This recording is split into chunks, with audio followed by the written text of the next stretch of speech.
ഒരിക്കലും തന്റെ ഭർത്താവായ അരുണിനെയും മകൾ ദേവസേനയും വിട്ടുകൊടുക്കാൻ തയ്യാറാവില്ല. അതുകൊണ്ട് തന്നെയാ അവളെ ഞാൻ പറഞ്ഞയച്ചത്. അവൾ ഏതു വിധേനയും ഭൈരവിയെ കബളിപ്പിച്ച് ദേവസേനയും അരുണിനെയും ആപത്തിൽ നിന്ന് രക്ഷിച്ചുകൊണ്ടുവരുന്നതാണ്.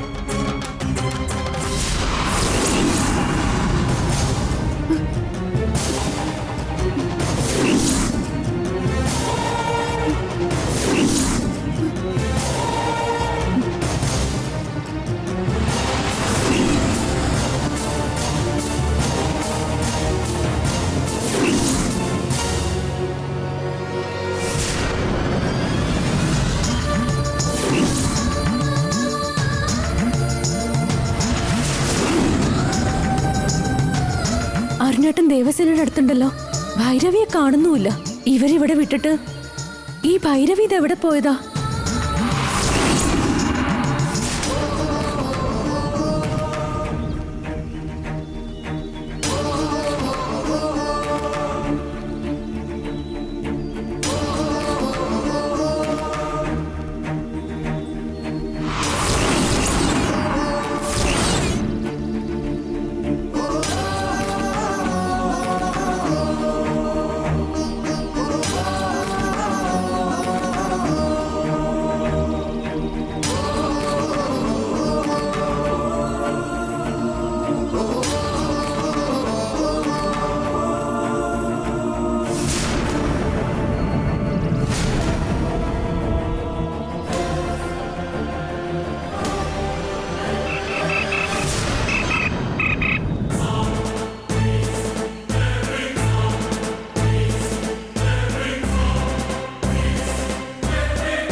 രാജശേഖരന്റെ പേരക്കുട്ടിയെയും മകനെയും ഞാൻ ബന്ദികളാക്കി പിടിച്ചു വെച്ചിരിക്കുന്ന സ്ഥിതിക്ക് അയാൾ ഇനി ആ കാലചക്രം തരാൻ വിസമ്മതിക്കില്ല.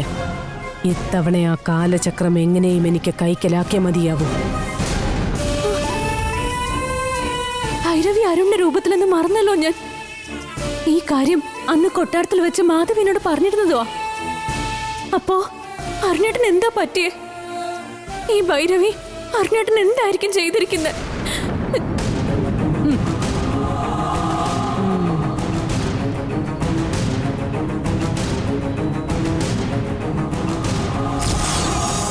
ഇപ്പൊ ആദ്യം ദേവസേനയെ രക്ഷിക്കാൻ വേണ്ടത്. അതിനുശേഷം ചെന്ന് അരുണേട്ടനെ കണ്ടുപിടിക്കാം.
നിക്കവിടെ.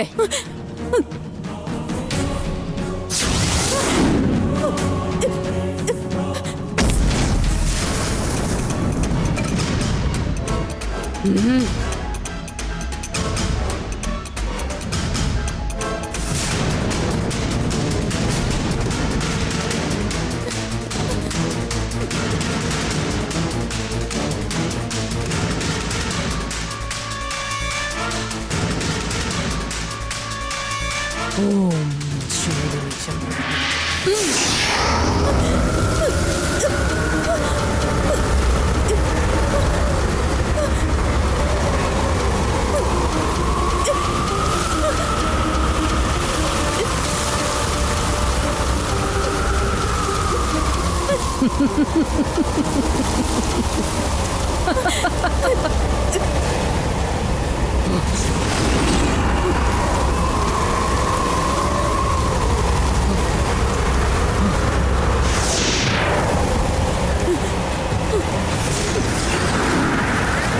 മാധവി പറഞ്ഞതുപോലെ ഭൈരവിക്ക് എന്നെ ഒന്നും ചെയ്യാൻ സാധിക്കുന്നില്ല.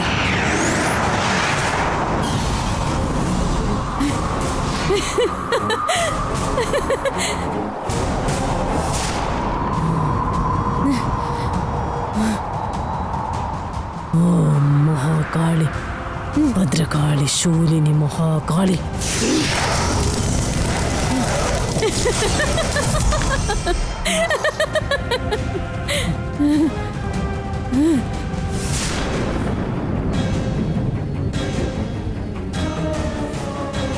ഒരിക്കലും നിനക്ക് എന്നെ ഒന്നും ചെയ്യാൻ കഴിയില്ല ഭൈരവി. എന്തെന്നാൽ നിന്നെ എതിർത്ത് നിൽക്കാനുള്ള ശക്തി മാധവി തന്നിട്ട് എന്നെ ഇങ്ങോട്ട് അയച്ചത്. ഇപ്പൊ നിന്റെ കയ്യിൽ നിന്ന് എന്റെ കുഞ്ഞിനെ എനിക്ക് രക്ഷിക്കാൻ സാധിച്ചു. എത്രയും പെട്ടെന്ന് തന്നെ എന്റെ ഭർത്താവിനെ ഞാൻ രക്ഷിച്ചിരിക്കും. ഛേ,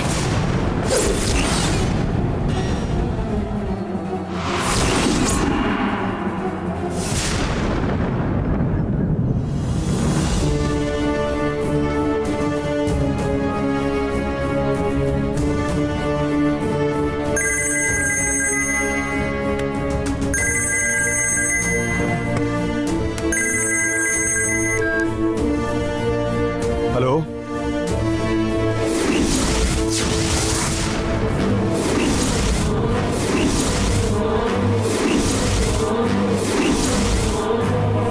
നീ എന്താ പറയുന്നേ?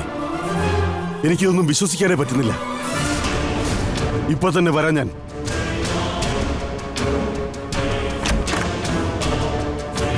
മാധവി, എന്താ? ഒരു പ്രധാനപ്പെട്ട കാര്യമുണ്ട്. എന്താന്ന് പറയാ? അതൊക്കെ പറയാം, വാ. എന്താ? വാ, വേഗം വാ.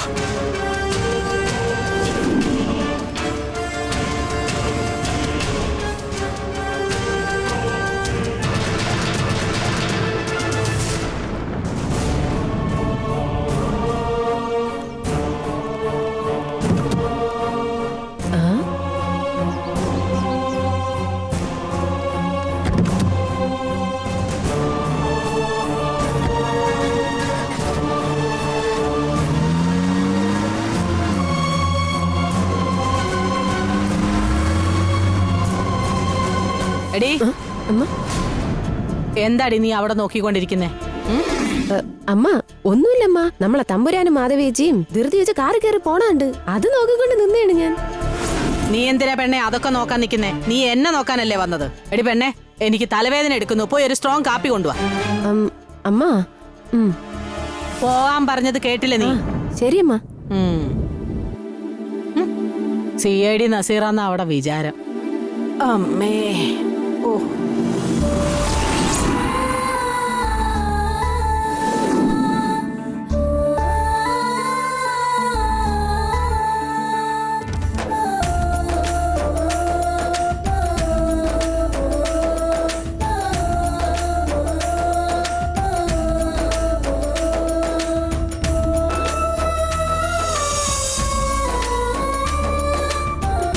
ദേവസേനെ, അമ്മ,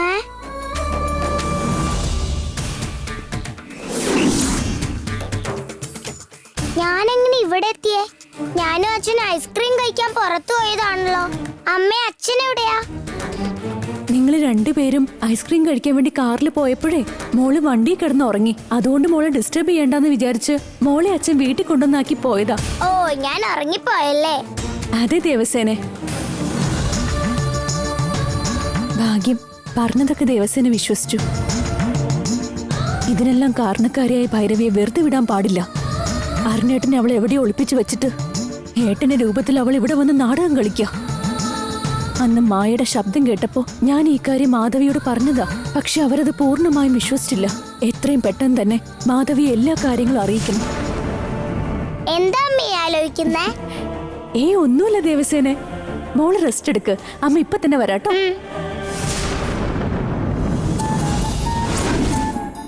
വെയിലത്തെ ഐസ്ക്രീം കഴിക്കാന്നൊക്കെ വിചാരിച്ചതാ, അതിനിടയ്ക്ക് ഉറങ്ങിപ്പോയല്ലോ.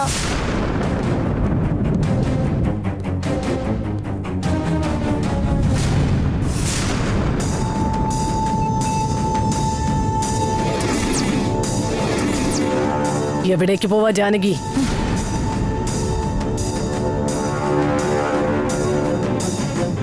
ഞാൻ അരുണല്ല, ഭൈരവിയാണെന്ന് പറയാൻ പോവല്ലേ?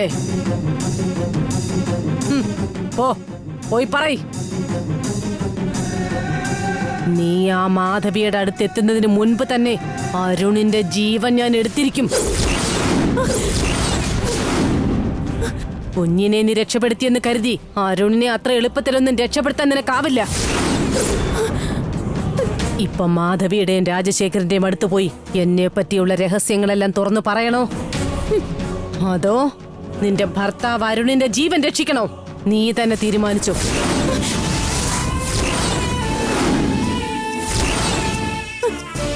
അരുണേട്ടനെ ഒന്നും ചെയ്യില്ലേ ഭൈരവി. ഞാൻ മാധവിയോട് ഒരു കാര്യം പറയില്ല.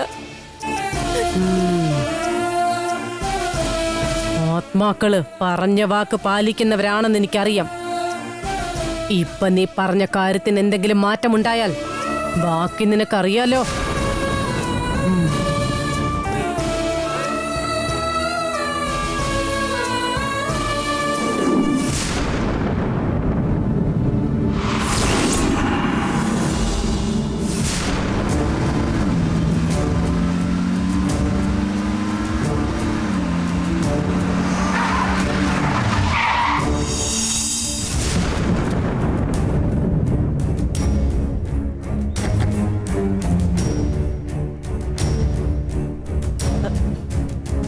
രാജശേഖര, താൻ ആരെ ഈ തിരയുന്നേ?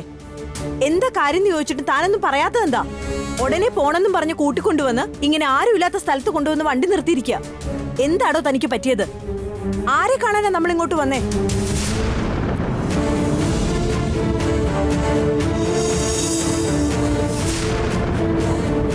മണികണ്ഠ,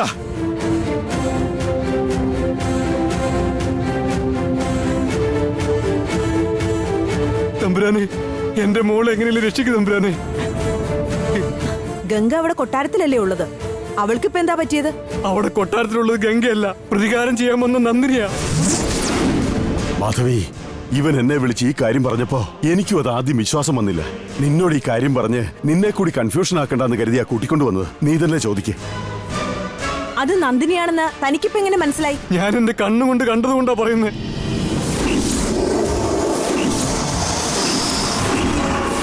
അവളെ എവിടെയായിരുന്നാലും ഒരു ആപത്തും വരാതെ തിരിച്ചു തരണം നീ എനിക്ക്. ഞാൻ ആരാണെന്ന് മനസ്സിലാക്കിയ ആരെയും തന്നെ ഞാൻ ഇതുവരെ ജീവനോടെ വിട്ടിട്ടില്ല. ഇപ്പൊ നിങ്ങളെയും ജീവനോടെ വിടാൻ പാടില്ലാത്തതാണ്. നന്ദിനി ഗംഗയെ എവിടെയോ മാറ്റി നിർത്തിയിരിക്കുന്ന അറിയില്ല. ഞാൻ ഒരുപാട് ചോദിച്ചെങ്കിലും അവൾ എന്നോട് പറഞ്ഞില്ല. അറിഞ്ഞ കാര്യം മറ്റാരോടെങ്കിലും പറഞ്ഞാൽ കൊന്നു കളയുന്ന പറഞ്ഞ്. ഞാൻ ചത്താലും വേണ്ടല്ലോ തമ്പുരാനെ, എന്റെ മോളെ എങ്ങനെയും ഒന്ന് രക്ഷിച്ചതാ. വിഷമിക്കാതിരിക്കും മണികണ്ഠ, നമുക്ക് ശരിയാക്കാം. ഈ കാര്യം താൻ ഇനി മറ്റാരോടും അവിടെ പറയാൻ നിൽക്കണ്ട. അതിന് വിപരീതമായി സംഭവിച്ചാൽ നന്ദിനി കൂടുതൽ ശ്രദ്ധാലു ആകും. അങ്ങനെ സംഭവിച്ചാൽ ഗംഗയെ രക്ഷിക്കാനും പാടാണ്. എനിക്ക് എന്റെ മോളെ തിരിച്ചു കിട്ടിയാൽ മതി. ഞാൻ ഈ കാര്യം വേറെ ആരോടും പറയില്ല. ശരി മണികണ്ഠ, നീ പോ, ഞാനൊന്ന് ആലോചിക്കട്ടെ. ശരി തമ്പുരാനെ. ഇപ്പൊ നമുക്ക് എന്താ ചെയ്യാൻ പറ്റുക മാധവി? അവിടെ കൊട്ടാരത്തിൽ കഴിയുന്നത് ഗംഗയല്ല, നന്ദിനിയാണെന്ന കാര്യം മറ്റാരും അറിയാതെ നോക്കണം. അതറിഞ്ഞാൽ അവരെല്ലാരും വല്ലാതെ പേടിച്ച് പ്രശ്നമുണ്ടാക്കും. നമ്മളൊന്നും മനസ്സിലാക്കിയിട്ടില്ലെന്നല്ലേ ആ നന്ദിനി ഇപ്പൊ കരുതിയിരിക്കുന്നത്. ആ ധാരണ തിരുത്തണ്ട. ഇനി എന്തു തന്നെ സംഭവിച്ചാലും അവളാണ് നന്ദിനി എന്നത് വെളിയിൽ അറിയിക്കരുത്. ഉടനെ തന്നെ എന്തെങ്കിലും കള്ളത്തരം പറഞ്ഞ് ഗംഗയായി കഴിയുന്ന നന്ദിനിയെ വീട്ടിൽ നിന്ന് പുറത്താക്കാൻ നോക്ക്. ആ നന്ദിനി നമ്മുടെ കൊട്ടാരത്തിൽ നിന്ന് പുറത്തു പോയാലുടൻ അവൾക്ക് പിന്നീട് ഒരിക്കലും അകത്ത് കടക്കാനാകാത്ത വിധത്തിൽ ഞാൻ ബന്ധനം തീർക്കാം. അവളെ പറഞ്ഞയക്കുന്ന കാര്യം എനിക്ക് വിട്ടേക്ക്. വേറെന്താ ചെയ്യാൻ പറ്റുക നീ ആലോചിക്ക്. ബാക്കി വരുന്നിടത്ത് വെച്ച് കാണാം.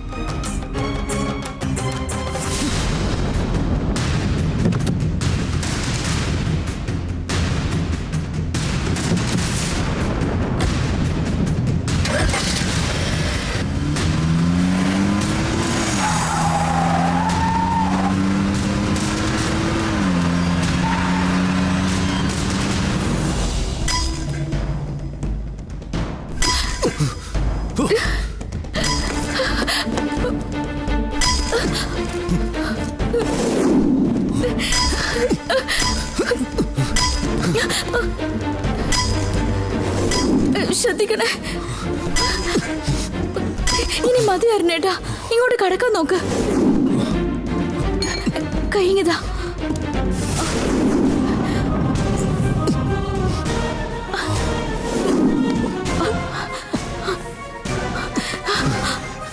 ഗംഗേ ഗംഗേ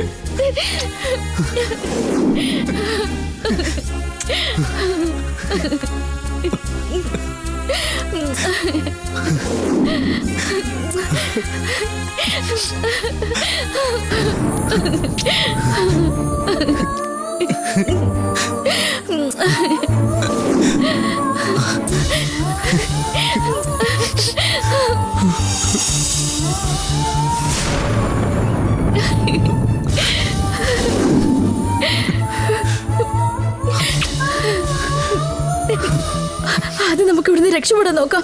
വാ.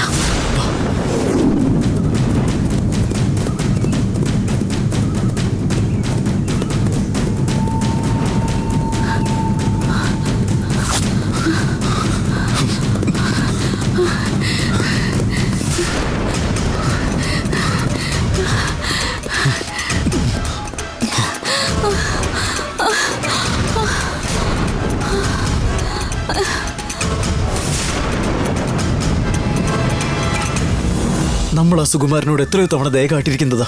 എന്നാ അയാള് അതിനെക്കുറിച്ചൊന്നും ആലോചിക്കുക പോലും ചെയ്യാതെ ആ നന്ദിനിയെ സഹായിക്കണമെന്ന് കരുതി നിന്നെ കടത്തിക്കൊണ്ടൊന്ന് അടച്ചു വെക്കുക വരെ ചെയ്തില്ലേ. ഇനി അയാളുടെ കാര്യത്തിൽ നമ്മൾ ഒരു ദയം കാട്ടണ്ട. വാ വാ, പതുക്കെ.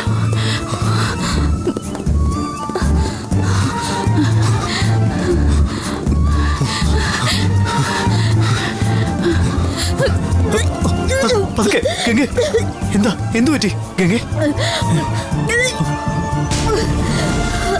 ഇനി കുറച്ച് ദൂരം കൂടിയേ ഉള്ളൂ. നമ്മൾ മെയിൻ റോഡ് വരെ എത്തിക്കഴിഞ്ഞാൽ ആരോടെങ്കിലും ലിഫ്റ്റ് വെച്ച് നമുക്ക് വീട്ടിൽ പോവാം. വാ പോ. ആശാൻ അവളെ കൊണ്ടുപോയി ആ ബംഗ്ലാവിൽ പൂട്ടിയിട്ടിട്ട് 3 നേരം ഒക്കെ ഇങ്ങനെ ഭക്ഷണം വാങ്ങിച്ചു കൊടുക്കുന്ന കാര്യം എന്താണ്? അവൾ അവിടെ കിടന്ന് ചാണെങ്കിൽ ചാട്ടെ. അങ്ങനെയല്ലടാ, ഗംഗ നന്ദിനിയുടെ വലിയ ഭക്തയാ. അവൾക്ക് വേണ്ട സൗകര്യങ്ങളെല്ലാം ചെയ്തു കൊടുക്കണമെന്ന് നന്ദിനി പറഞ്ഞിട്ടുണ്ട്. അതുമാത്രമല്ല, നമ്മളിപ്പോ ഈ ഭക്ഷണം അവിടുന്ന് വാങ്ങിച്ച് അവൾ കൊണ്ട് കൊടുക്കുന്നില്ല എന്ന് നീ വിചാരിക്കുക. ഈ ധാന്യമണികളിൽ അവളുടെ പേരുണ്ടെങ്കിൽ, ഈശ്വരൻ വിചാരിച്ചിട്ടും കൂടെ ഉണ്ടെങ്കിൽ, ഇത് സ്വാഭാവികമായിട്ടും അവളുടെ കയ്യിൽ തന്നെ എത്തിച്ചേരും. ആ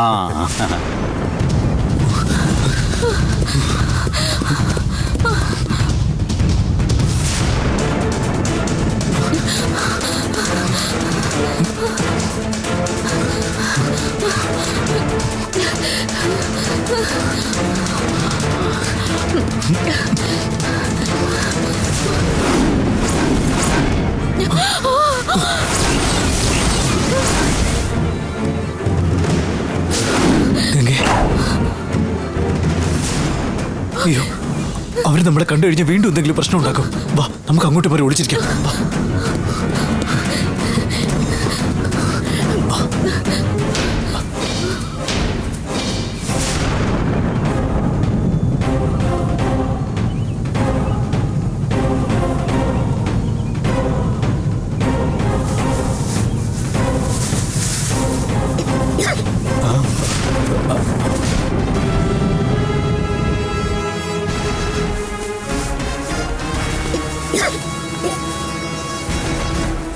എന്താ നീ ഇവിടെ നിന്നേ? അവിടെ ആരാണ്ടൊക്കെ നടക്കണ പോലെ ഒരു ശബ്ദവാശം കേട്ടാ. അത് നിനക്ക് വെറുതെ തോന്നിയതാ. ഈ സ്ഥലത്ത് ആരും വരാൻ ഒരു സാധ്യതയുമില്ല. വല്ല സർപ്പവും ആയിരിക്കൂടാ. നീ നടക്ക്.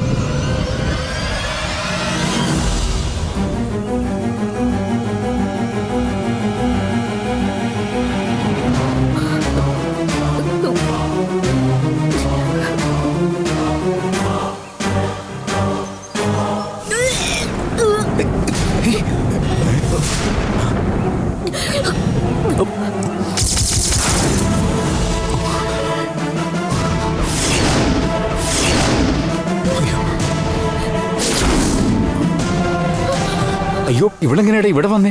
ഏയ്, ഇവര് രണ്ടുപേരും നമ്മളെ പറ്റിച്ച് കടന്നു കളയുക. വേഗം പിടിക്ക്. ചെല്ല്. വേഗം ചെല്ലടാ. വേഗം വാ ഗംഗേ. വേഗം ചെല്ല. പിടിച്ചോ. രണ്ടിനും പിടിക്കോ. വേഗം ഇടരുതാ. വേഗം ഓട്. പിടിക്കവരെ.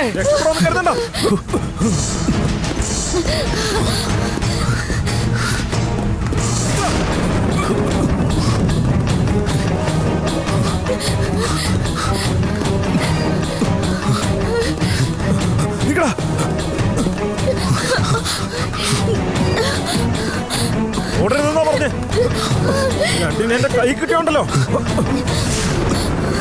നിക്കടാ. വേഗം ചെല്ല്.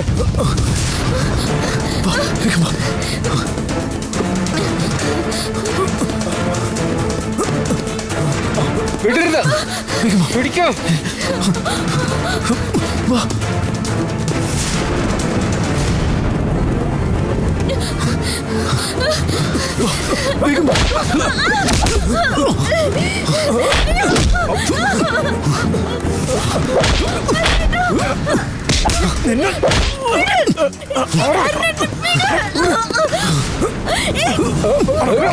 ഇവിടെ വാടി. ഇവിടെ ഒറ്റിച്ച് കടന്നു കളയാന്ന് വിചാരിച്ചു.